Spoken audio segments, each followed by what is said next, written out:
கடவுளும் வார்த்தையும் ஒன்று, கடவுளும் சொற்களும் ஒன்று அப்படின்றது நம்மளுடைய கோட்பாடு.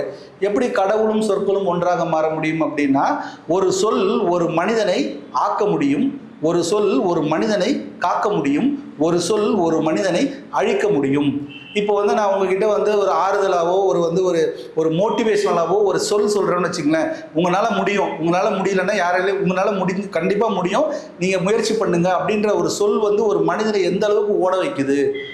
அப்படி ஓடிக்கொண்டிருக்கக்கூடிய மனிதனை ஒருத்தர் கூப்பிட்டு இந்த மாதிரிலாம் போனால் ஒன்றும் நடக்காது, இது நீ முயற்சி பண்ணனா ஒன்றும் ஆகாது, உனக்கு அந்த திறமை பத்தாது, உனக்கு அந்த சக்தி கிடையாது, இப்படின்னு யாராவது இந்த மாதிரி நெகட்டிவ் வார்த்தையை போடும் பொழுது அவனுடைய மனம் உடனடியாக என்ன ஆகுதுன்னா, அந்த உயர்ந்த சிந்தனை உயர்ந்த குறிக்கோள் என்பது அப்படியே கீழே இறங்கிடுது.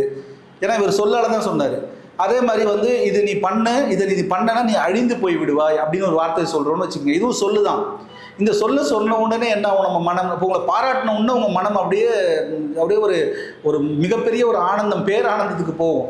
அதே உங்களை யாராவது தூற்றும் பொழுது, உங்களை யாராவது திட்டும் பொழுது, உங்களை யாராவது பழிக்கும் பொழுது என்ன நடக்கும் அப்படின்னா, உங்களுடைய ஆட்டிடியூட், உங்களுடைய எண்ணம் சிந்தனை எல்லாமே வேற மாதிரி கருகி அது ஒரு மாதிரி மோசமான ஒரு நிலைக்கு நம்ம தள்ளப்பட்டுருவோம்.